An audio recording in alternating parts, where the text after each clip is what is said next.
Let's see. All right, looks like we are on. Can you guys hear me okay?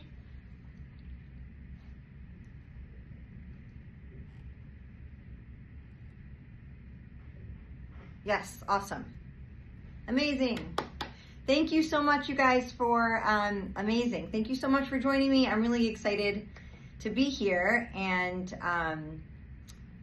it looks like we've got a couple people here. I'm gonna give it like another couple seconds for people to kind of start coming through. My name is Catherine, and I am the founder and CEO of a company called the C Group Studio. And my mission actually is to normalize personal growth in the workspace where I really believe it belongs. And likely a catalyst from that is being involved in so many different corporate organizations where I've really seen a struggle in terms of culture and really people not understanding the importance of how they show up and how that impacts a culture within an organization. So probably why I do what I do now, but I'm really excited about it. And yeah, I'm excited to kind of give you my takeaway for this is to give you just a couple of different things to think about, shift your perspective a little bit, and maybe some ways that you can walk away with some tangible things that you can implement in your day-to-day and help you navigate your day a little bit easier, and just give you a different perspective in terms of how you show up and really what creates the version of you that shows up every day.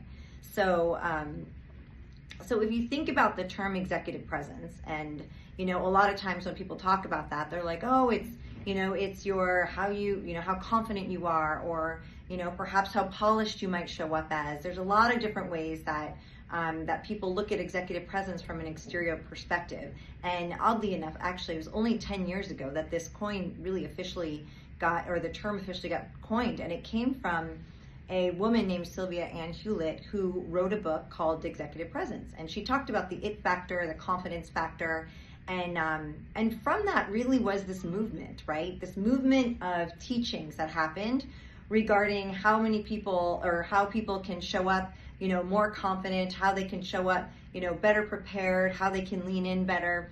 A lot of external things that you could tack on to yourself, and skills you could learn that are important.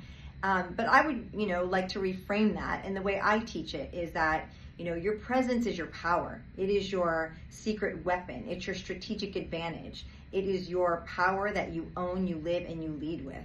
And when you really start to peel back the onion and see where that truly comes from, you'll see it's an internal alignment. Because when you have an internal alignment, then, and that authentic version can shine through from you, then you are magnetic to all of the things that you want. And you're so magnetic that you don't need to think about how to be confident. You don't need to think about how to lean in, because you are already those things. It's a byproduct of that internal alignment. So that's really how I approach it, and that's how I teach it, and that's how I work with my clients on.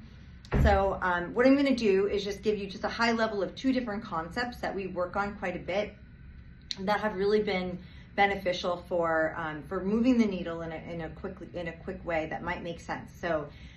So let's start talking about the fact that we have two states of being, okay? So we are either coming from a state of power, or we're coming from a state of primal. Now, if you think about the fact that when we were created as a species, we were given this thing called our nervous system. And your nervous system is kind of like a secret ops team, and it's there to keep you alive, and it's there to keep you safe. But safe is small, right? And we don't want to play small. So what I encourage people to do is really start to understand it's a very intelligent feedback mechanism, and it will tell you most things that you need to know. But the problem is that we come up against resistance with our nervous system, because we start to feel anxiety about things and we fight against it. And if you're operating off of your amygdala, which is in the center of your brain, and that amygdala is responsible for your fight or flight, your emotions, your reactions, it's your sympathetic nervous system. And when we were created as a species, if you were going to have a bear chasing you, then that's what your sympathetic nervous system is there for, right? It's got your little secret ops team. There's 7 different sections of it. They go through your body and they're like, hey, we got a problem right now. So like, hey, organ, I need to take some energy from you, and I need to take energy from you, and we need to take all of this. We need to create that adrenaline. We're going to send it through our head, through our heart, and we got to get out of this situation. Like, that's what that's for, right?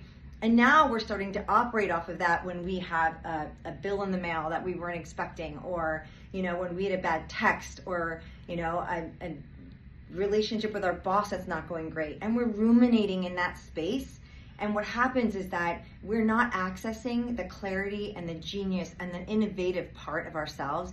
And that's your prefrontal cortex, and that's executive center of your brain. So when I talk about executive presence, I'm talking about sitting in this part of your brain and operating and making decisions off of that, because that's when you're on your parasympathetic nervous system and everything's in a homeostasis. And, oh, nobody sees the slides. Oh, hold on. I'm sharing. You guys don't see slides?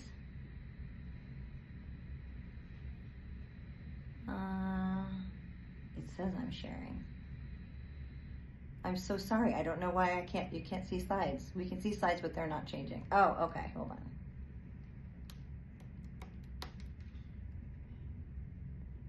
Why are they not changing? I don't know the answer to that one. They're supposed to change. Okay, well, they don't have a lot of words on them, but I do want them to change because I did put them together for you. Okay, hold on one second. How's that guy? Okay. So this slide really is just your bridge from awareness to clarity. So the thing I really want you to think about from here is to cultivate an awareness of the state of being that you operate in, right? So when you think about your executive center, I want you to think about what was your most fulfilled day that you had, right? Where you really felt like you